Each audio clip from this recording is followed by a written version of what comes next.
All right, take the top off. You have to hold the bottom down and pry this off. Okay, so now you see the electrolyte and the cell in the electrolyte. All right, so flip the switch. It turns on the power to the cell. And as you can see, it's bubbling. Oh, where am I? There I am. It's bubbling in there. And it's coming out now.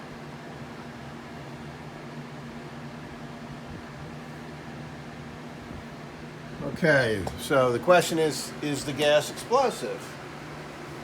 Well, let's take the torch to it. Not quite yet, which is interesting. I don't like the way it's making little tiny bubbles.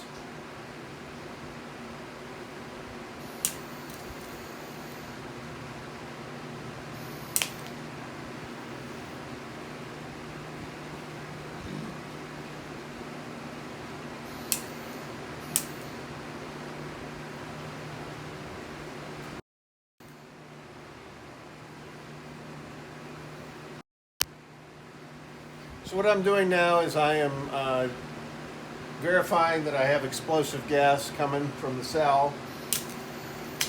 And it's getting there. It's getting there. The cell has to run a little bit before it's totally explosive. Once I find that it's explosive, I'm then going to lay this over top of the container. Make sure that the screw, which I'm using for the contact, is not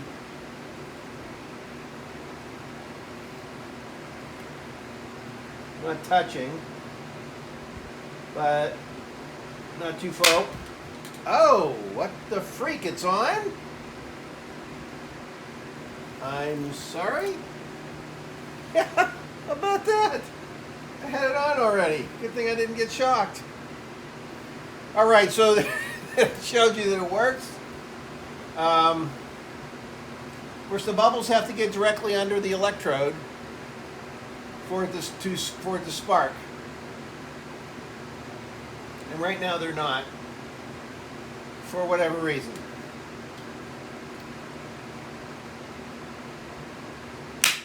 There we go. So I haven't quite come to the conclusion of how to set up this electrode for the top. As you can see, I just have a piece of plastic with a screw in it. I lay on the top, and the screw gets close to the surface.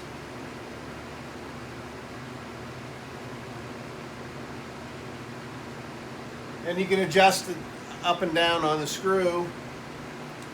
And my bubbles want to come this way, away from the electrode for whatever reason.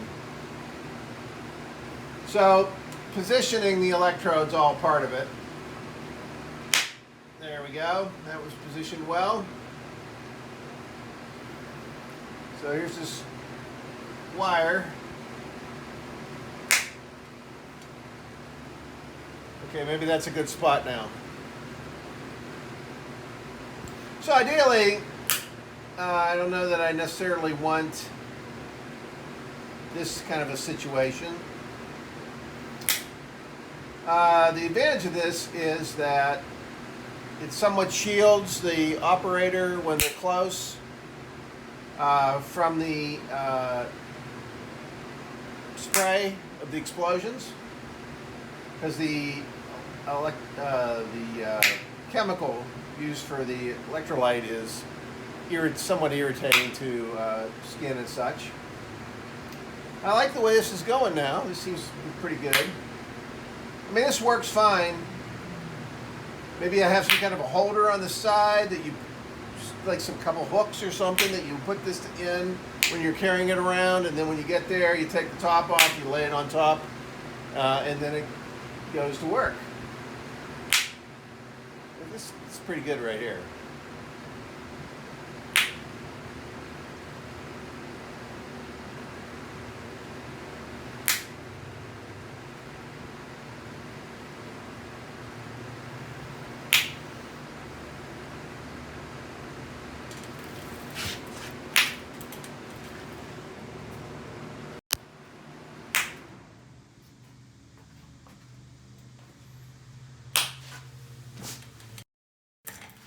So one of the benefits of being able to move the electrode is that you can have more of a buildup of gas, and then therefore you'd have a louder explosion. Right now I have as close as I can to where it's coming up out of the fluid, and so it's about exploding about as soon as it gets to the surface.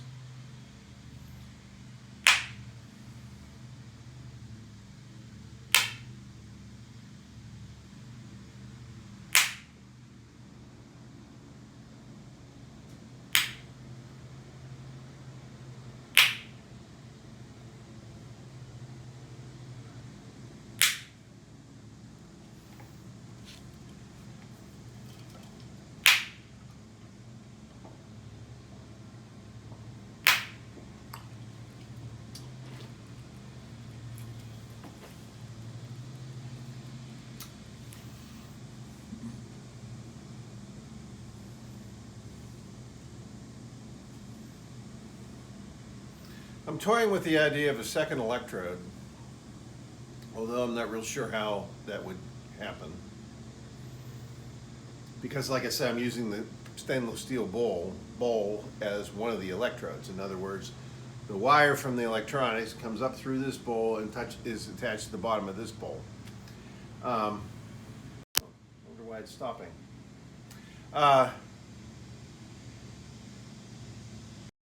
So I don't know if I were to take the second wire, I don't know if you call it the ground wire or not, and attach that to this rim here also, and then have a second electrode suspended, another screw here with another wire. I don't know if that would work or not. In other words, sharing the bowl as the electrode. Oh, I see what's happened. If the bubbles get high enough and are not ignited and then touch the electrode, then it doesn't build up enough oomph to spark, and then it won't spark because it's continually discharging through the fluid to the other electrode. And as you saw, I lifted it out, put it back down, then it started sparking again.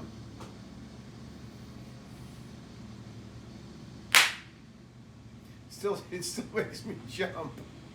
It still makes me jump. So I'm getting there. I'd say this is 90% maybe.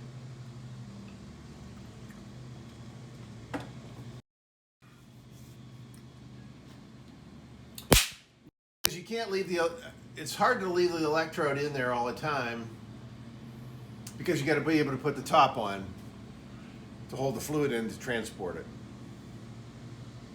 So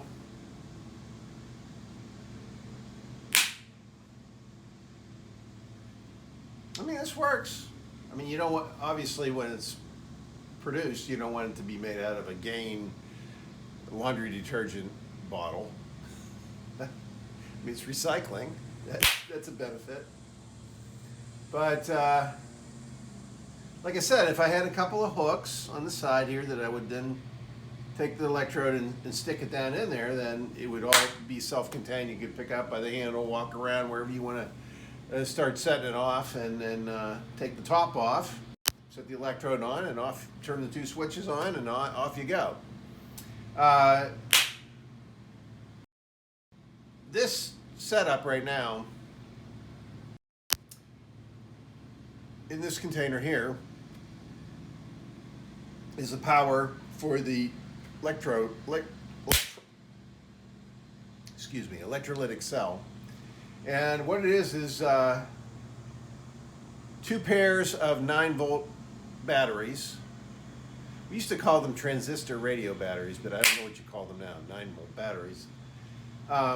And I have them two in series to make 18 volts, and then I have the two 18-volt sets in parallel to give me more current. And that's working real well right now. But there's a life pretty quick life expectancy. No, that's what I mean to say. Pretty low life expectancy? No. In other words, the batteries go dead pretty quickly. I mean, we're doing a test right now, right? While I was taping this, I started it, and it's still going. And we can just let it go until it stops, and then we can have see what the life expectancy is. But that'd be longer. That'd be a too long of a video. So I think right now that it probably lasts about 15 or 20 minutes.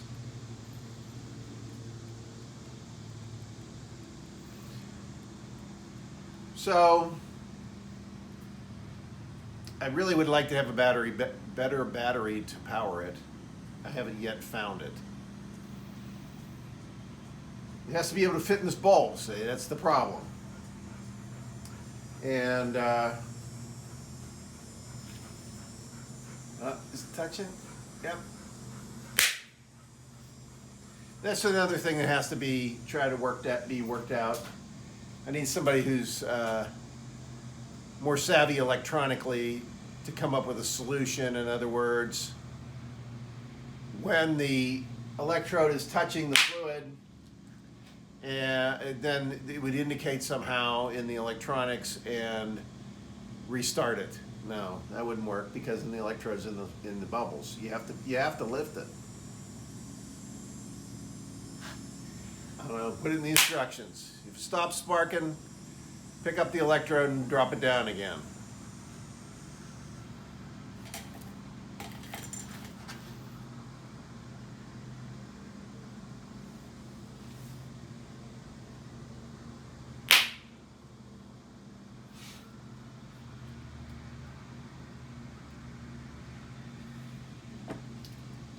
I'd like to have it so it was more rapid fire.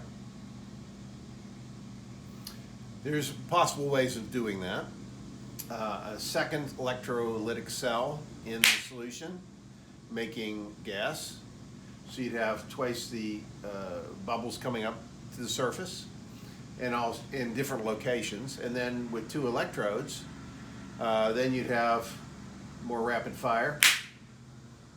But I think this has got a pretty good impact to it. It's relatively loud.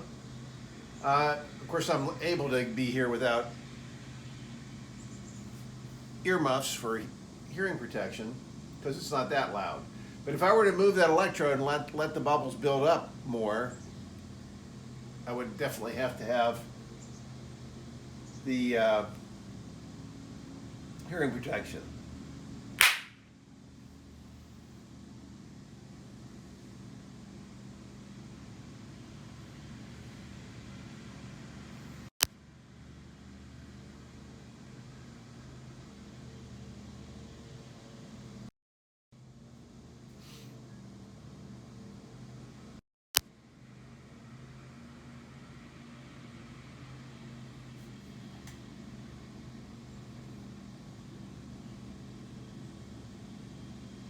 All right, well, that's it for now. I'll